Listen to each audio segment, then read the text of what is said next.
All right. Hi, everybody. Welcome to our second episode of ALC ChangeMakers Podcast. We have our very first guest. We're so excited to have her, Elizabeth Wangugi. She's amazing. I met her through a mutual connection, the owner of Video Story here in Columbus, Ohio. And I always think that when people say you must meet this person, then I should follow suit and do so. So, with that, Elizabeth, tell us who you are and what you're up to. Hello, my friends. I'm Elizabeth Wangugi. I like to call myself now a free agent. I am moving and a grooving. I'm a yoga teacher and specifically a yin yoga specialist. I am a burnout consultant, particularly concentrating on reducing attrition and churn and turnover in companies. I'm also like a cool girl. I'm just a cool girl hanging out. I'm hugely passionate about health, fitness, and well-being. It's great. We're excited to talk to you today. So, tell us a bit about your leadership journey and how you got to this place of a burnout consultant and why health and well-being is so important to you. Yeah, so I was working at a company, and in fact, I'll just go ahead and shout them out because they're a great company. It's called Mead and Associates. I worked for them for 9 years as a portfolio manager for medical debt collections, and I managed a portfolio that brought in a little less than about $1 million a year, a total of a little over $7 million in the 9 years that I was there. I felt very stuck physically and emotionally. I was at a desk for 8 to 9 hours a day. I was 325 pounds at the time. I was just really stuck, really stuck. Hmm. And the same thing had been happening every year since I was like a young girl. So Hmm. every year on New Year's, I would make my like New Year's resolution that I was going to drop weight. And I would for approximately 60-ish days. And then my birthday would come in March, and cake is my best friend. And then that would be that. And it was just like no more consistency, no more nothing. I would just sort of give in and give up. And then all of a sudden, COVID happened. Hmm. And every excuse that I'd ever had for my personal health journey quite literally was taken away from me. Every bar closed, every bakery closed, cafe, there was nothing. Yeah. There was nothing to do but have the time to deal with myself. And I was Hmm. lucky enough to have kept my job over COVID. I was working from home, and I was, it was for the very first time that I didn't have to have multiple jobs. So for my primary career, I'd worked like 3 jobs for 3 years to buy my first house as a single Black woman. And it felt like such an accomplishment. Like it felt Yeah. huge. 29 under 30, bought my first house. I was on the success track. Yeah. And I was incredibly tired. I was short with everyone. I had a bad attitude most of the time. Mm. Um, I was just really deeply unwell and unhappy. And so over Mm. COVID, I really got a chance to have the time to deal with myself. Hmm. And it manifested in a way where I had lost over 120 pounds. Oh, Um, wow. I have kept it off like to this Wow. day. Actually, it's a little closer to 130 almost. Woo. Congrats. Wow. That's a whole person. I knew that in order to, because I've done this before, like Yeah. my whole life, I've been fully Oprah, lose weight, gain weight, lose weight, gain weight. I have Yeah. a professional career of yo-yoing, and Yeah. like I can't keep doing this anymore. Hmm. I finally gotten a weight loss coach. Shout out to Corinne Crabtree, No BS with Corinne Crabtree. Mm. If Hmm. you, anybody out there is looking for sustainable weight loss without drugs or surgery, she's Hmm. your girl. Hmm. And together we really did it. And it was really one of those things where I realized that um, I was eating because I really just couldn't reconcile my life. Mm, Nobody had ever taught me how to recover. Nobody had ever taught me how to cope. And mm-hmm. nobody had ever taught me the philosophy that when life gets hard, you don't quit, you just rest.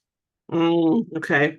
And so after that, I knew that the only way to keep the weight off was to become athletic, like to develop an active and athletic lifestyle. And so I started Mm-hmm. training like an actual athlete. I Okay. went to Core Powers. So if there are any yogis out there, you'll know in Mm-hmm. terms of yoga, power yoga is like the rogue fitness of yoga.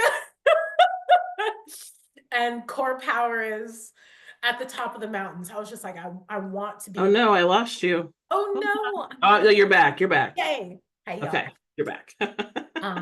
So Core Power was my vision and I ended up training there. And the whole time I was in yoga teacher training, I just kept feeling like I was introduced to the idea of restorative yoga and the idea of rest. Mm-hmm. And I immediately, like, it changed everything about me. It changed Mm-hmm. everything about me, my mindset, and my life. And so, Mm-hmm. cut to about 3 years later now, Yeah. I have gone all the way down the rabbit hole. I tailored my yoga certification for Yin Yoga for Burnout. And for those who Okay. are really into the yoga space, Yin Yoga is the exact opposite of the kind of yoga you would normally see if you walk into any studio. So instead of lots of movement, lots of breath, lots of sort of tangling in and out of your body, Yin yoga is barely any movement, Mm-hmm. using your breath to activate or relax the nervous system instead of your muscles, and allowing gravity and time to work for you instead of against you. And that Mm. was a new concept for me. Like things Yeah. that had always weighed me down are now working to my benefit. Interesting. Interesting. Um, I started uh, in burnout because of the physical aspects of burnout, because I had Okay. gotten so many people in my yoga class. An hour was never enough, and an Yeah. hour's worth of yoga is just not enough to Yeah. combat an unsustainable lifestyle. This is correct. Well, I know, when we first met, we met maybe it was last fall, I think is when we had our probably first one-on-one conversation, and you were talking about your journey, right? You had a corporate job, um, the burnout, the weight gain, the burnout you were experiencing. I have to say, at ALC, we work with so many people, especially women who are in their careers, who are high achievers, high performers. They're doing cause-driven work, right? So it's purpose-driven work. And so many, they come to us in coaching because they're burned out and they need a career change or career shift. They don't know where to start. Like those are some of my very first clients. Like, what do I do? And so it sounds like you've taken your journey for you, it's like you ended up, you were like this athlete, right? And then you turned to yoga. Tell us about like how you're transforming that. Because I know there's a community component for you too, right? As you've been on this journey, you want others to also experience this in their own way. Can you tell us a bit about that? Yeah. So I guess in terms of my own journey and Yeah. where this comes from, I know that I'm not the only one who's experienced this. And Yeah. your clients come to you because something has to change. Right. Their work, their life, their family, relationships, their own body, it Hmm. seems like might be betraying them. Hmm. But what's really happening is after so long of ignoring the inner voice, like the inner nervous system, what your body needs, what your mind needs, what your soul means, the spiritual component, after so long of ignoring all of that, you're just sort of operating on empty. No matter Hmm. where you are in your life, how much of an achiever you are, you're just going to end up operating on empty.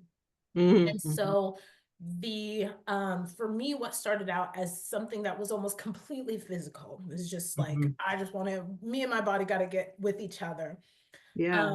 turned into this huge mission Mm. to learn how to cope and recover, learn what rest can really do.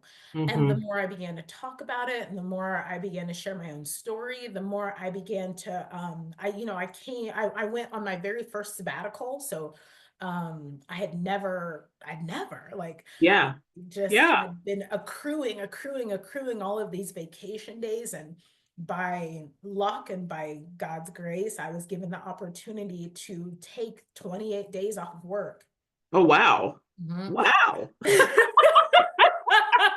We just don't, I just want to just acknowledge that we just don't see that a lot, especially in corporate spaces. There's different spaces I've seen, the nonprofit space, that's built in with the acknowledgement of just what it takes to do the work. But, it's so rare we see in corporate spaces here in the States, at least 28 days. Other countries, you see that, but we just don't see that here in the US. We don't. And it's unfortunate. That's really something you Yeah. only ever see in education. Somebody goes on Yeah. sabbatical, a professor, but that Yeah. is, for me at least, it was so required. It was so required.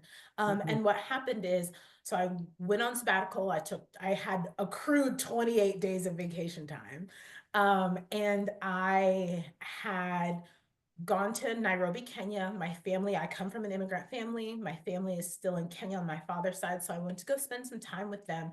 And the goal was to let life happen to me. No Mm. plans, no Mm. like predestined any. I just was like, I'm just gonna let life happen. Like Mm. I have to be durable enough to allow life to happen to me and be able to pivot or act or recover and just be okay with it, like mentally okay with it. Mm. And over the course of that sabbatical, I had many nervous breakdowns. Like Wow. I had many moments where even family members were like, "Are you okay?" Like one of my cousins came out and asked, like, "Why are you so convinced you're unloved?" Oh, wow. Yeah, like that is a huge revelation. Okay. Why are you so worried about money? Mm. Mm-hmm. Is that doing anything for you? Oh, wow. And so sabbatical was where the mindset shift happened. The Yeah. nanosecond I came home, I was like, I have to get this out. Whatever this is that Mm. happened to me, I Yeah. have to create the space for other people to experience this because it was life changing. It changed Yeah. everything about me. Yeah. So it sounds Um, like you literally took yourself out of your current situation, current context of how you're living and being, and you put yourself with family. So I just want to name, like, you were surrounded by, it was a caring surround. You had family, you had support, you had people, and you were able to be, I'm hearing you say, you let life happen to you, right? So instead of having like a plan for everything, which we do here in the States, right? Very Facts. scheduled here. You just let life happen to you. And it also sounds like you were leading your relationships because you're getting feedback from those primary relationships. You've got your cousin who's asking you these important questions like, why do you think you're not loved? Why are you focused on money? Like all of these inquiries, if you will, that were coming from the people who love you. So I just want to name that was a part of your away. You didn't do it in isolation. You actually had some support that was built in.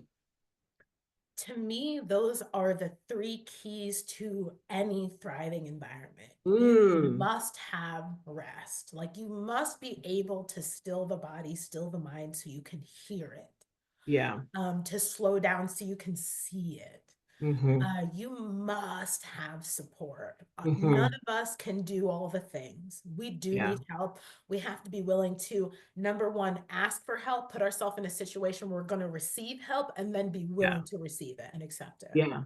Yeah. Um, and lastly, we just need people. Like Yes. in America, we're very individualistic. We're very Yes. money driven. We're very Yes. time sensitive. Those are all things that I was too. Yes. When I came back, I started to care less and less about all of those things. And like, don't get me wrong, I still have bills to pay. Like I got a mortgage and all the things.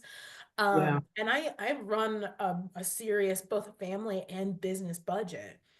Mm-hmm. But the people that I have, the supports that I have, the mindset and the lifestyle hold Mm-hmm. so much more value than Mm-hmm. they ever did before. I just want to acknowledge that because I think that ends up being a missing piece. And I think one of the reasons why we are values aligned is that this whole notion of community and support are just important. And you name this, I think here in the US, we are taught it's a part of our greater environment to be very individualistic. And if we're hyper focused on like being individuals, we lose some threads, we lose support, we lose community, we lose connection, and our idea of what's most important can shift. So I'm hearing you say, like, you still have bills, you know what I mean? You have a budget you have to tend to, like, let's keep it real. And for you, it's not this either or thinking. Like you have a budget, you have bills, your responsibilities, and the acknowledgement we need support, we need people, we need rest. Like that shouldn't be a thing. It shouldn't be a trade-off. That's what I'm hearing you say, Elizabeth. In terms of my leadership arc, it went so far as for me to now, and now my mission is to make rest financially profitable. Yeah. Because in our society, we grade ourselves by how little rest we've gotten, how many sleepless nights, how many cups of coffee, Yeah. how hard the struggle is. I've found myself, especially as a Black woman, participating in the struggle Olympics and like winning. Yeah, yeah. Yeah, yeah. And being proud. Can you imagine? Like Proud. being Yeah. proud of how hard life was for me. Mhm. Um, Now it is one of my sole purposes to make rest, and in as many ways as I can, Mhm. make rest accessible, make rest profitable. Mhm. We can only take the time to invest in it if it's going to be for our benefit and also mutual benefit for many. Mhm. And so that's where, my business got started. And originally I had just wanted to create the space. So I was a yoga teacher. I was creating the space for women to come get rest. My tagline was get your rest. And Yeah. I would open up all of these workshops and classes and events, retreats, specifically designed for mostly women, but all people to Mhm. just come and experience what I had experienced. And I would try to like recreate the environment as much as I could, although it's of course not the same. Mhm. Um, and then lately, in the last 2 years, we as a company have pivoted more towards something that can be easily digestible because this is a foreign concept. It's quite literally a foreign concept. I had to leave the country to get a dose of this. Yeah. And so when I came back, and in the last couple of years, what I'm finding is it's not just employees. In Mhm. fact, the more privilege you may have on the outside, the more it often feels like responsibility on the inside. Mhm. Mhm. And so I began formulating these restorative programs Okay. um, that would take the mindset and the philosophy and even some of the movement, because wherever we go, our body is there with us. Mhm.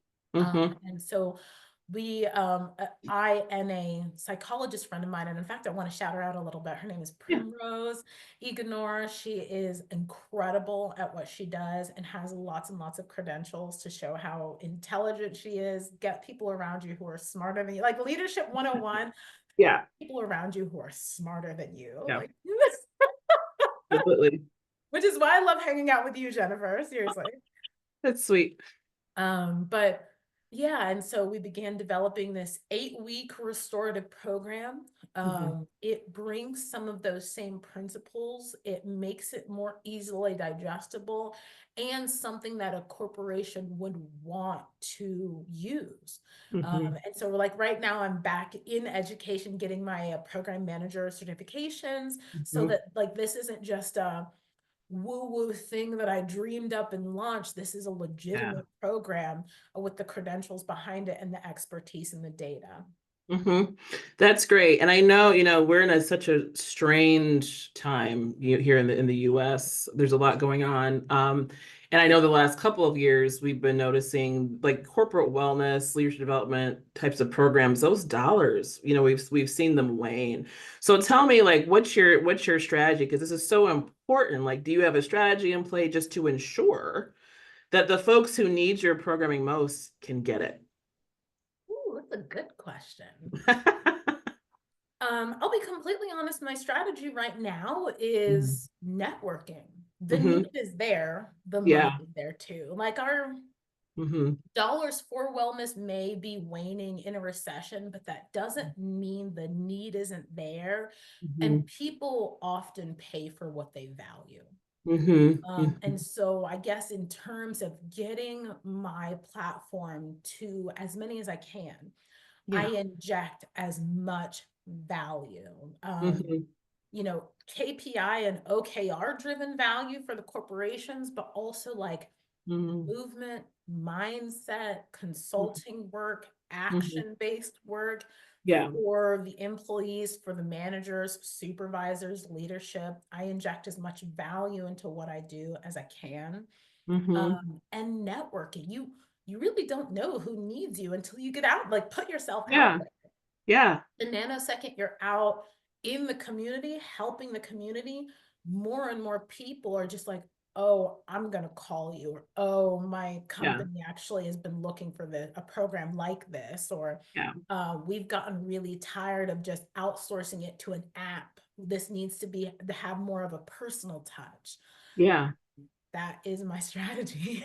Yeah, no, that makes total sense. Well, I know, one of the things that we connected on is there's a public facing event that you're putting on together in collaboration. Do you want to speak about that? Because it's putting all of these things together and putting into the public. Yes. So I come from an event planning background. I spent, before I was at Mead and Associates, I spent about 5 or so years simultaneously working my way up with Cameron Mitchell Premier Events. And I love event planning and I love event facilitating and coordination. I don't know why, but that's my sweet spot. Mm-hmm. And so I've been designing for the last little less than a year a nap concert. Okay. So this is something that they have a bit on the East Coast, West Coast. I know in New York, they've had like a full 8 hour sleep concert. I cannot wait to bring that to Ohio, especially because this city is becoming a metropolis. And so Mm-hmm. the same way that New York never sleeps, it's coming, like get ready. Mm-hmm. So the thought process behind this is we are often underslept, Mm-hmm. and specifically those in high stress and high energy fields. So like say, for example, um, doctors with Mm-hmm. Ohio Health, Mm-hmm. um, IT and tech professionals have a big stress coming, Mm-hmm. especially with AI. Mm-hmm. Those who have labor heavy jobs, so like Mm-hmm. logistics, those are exactly the kind of people who this was designed for. Mm-hmm. The science behind it, NASA says that there is such a thing as a perfect nap. It's about Mm-hmm. 26 to 30 minutes long. Mm-hmm. And it takes approximately 35 minutes to achieve. So, like the first 5 or 6 minutes are like sort of getting the body ready to enter that stage. And Mm-hmm. then you actually do get some rest. In the like 26 to 30-minute nap is the perfect amount of time for your brain and your consciousness to reach stage 1 or maybe the beginning of stage 2 sleep, which is right before you enter REM sleep. Mm-hmm. And what they've noticed is while you're in this phase, your synapses and your nerve endings in your brain start to relax, and they might shoot off a couple more bits of energy before they relax. And that is creativity. Okay. And so the perfect like power nap for a creative, for someone who is making like strategic decisions, for somebody who has a lot of stress and just sort of needs to have that little pick me up, is this sort of short nap. Mm-hmm. So we've partnered with the Tribe for Jazz. Shout out to Stephanie Matthews, who's a dear friend, my big sister and mentor, Mm-hmm. who's helping us with venues and the artists, and also you for helping us Yeah. with getting this out here. We're designing the perfect nap concert. Mm-hmm. We will be launching it hopefully in summer, late summer, early fall. Okay. And I encourage you to come and get your rest. This is going to be a event that has more than one type of therapy. So it's going to have some rest therapy. We've Mm. partnered with Christopher Keel's studio. So there's also an element of some art therapy and Very art. cool. Yeah. Very cool. Art museums, art studios are one of the very last places where you go for free Mm. in an art museum, and you are just allowed to feel. You're allowed to have a feeling, catch a feeling, express it, and it's completely normal and natural in that space. It's one of the last spaces in America that we have where you can do that. Mm-hmm. And we're also bringing in, like I said, rest therapy, music therapy. So we're collaborating on this event to really bring restoration in a fun and interactive way, but Mm-hmm. bring restoration to the masses. So Mm-hmm. you get to come, you get to have a little nap. You listen to the best concert ever with some like awesome, incredible jazz artists. And Mm-hmm. and the fact that jazz artists are getting into this, like artists Yeah. out there trying to scientifically concoct some of the perfect string of notes together to help release GABA in the brain or Mhm. help reduce cortisol in the body. Like everyone seems to be really in their own way, in their own modality, pursuing wellness. And I'm a huge advocate for that. That's great. So it's bringing art, it's bringing community together here in Columbus, Ohio. I know you're in the search for venues. I just want to name for people, this is a place for people, because I think this is important. I just want to be explicit, and you can tell me if I'm wrong. We want this to be a safe space for people to really get their rest, to be able to to get the rest and recovery that they need. So I just want to say there's an intention behind this too. And then do you have any other details you want to name now, or is there a place we should have people search or go to for more info when it becomes available? Or is that even live yet? I know this is early days. Yeah, so they can follow me on LinkedIn, Elizabeth Wangugi. They can follow me on Facebook, Elizabeth Wangugi.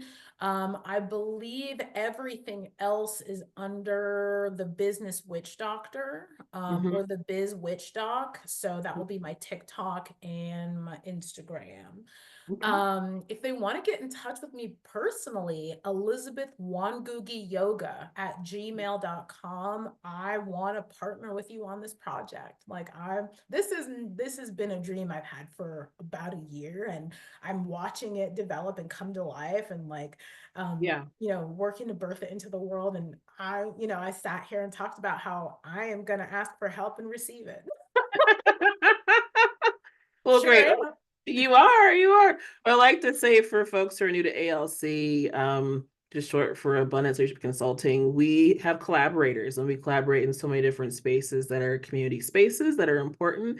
And, I like to be creative about what those collaborations look like. So we're excited to collaborate with you on this. Rest and community is just so important. Bringing that together with music is also really important and vital. So for folks who want to know more, follow Elizabeth on LinkedIn, on TikTok, Instagram, and stay tuned for more details. Because I know you want this to be approachable, accessible, affordable, all those things for people. Yes, yes, yes, yes. And also, just like last thing, Hmm. I believe that in terms of us as Americans feeling Hmm. safe with Hmm. each other again, Hmm. we need to create those spaces. Like Right. nobody will make those spaces for us. We Hmm. must create those spaces. Sleep is one of those things where you don't get any unless you feel safe. And so creating Hmm. this safe space for the body to come lay itself down and be at peace enough to actually get some rest. I'm so excited. I'm like over the moon about this.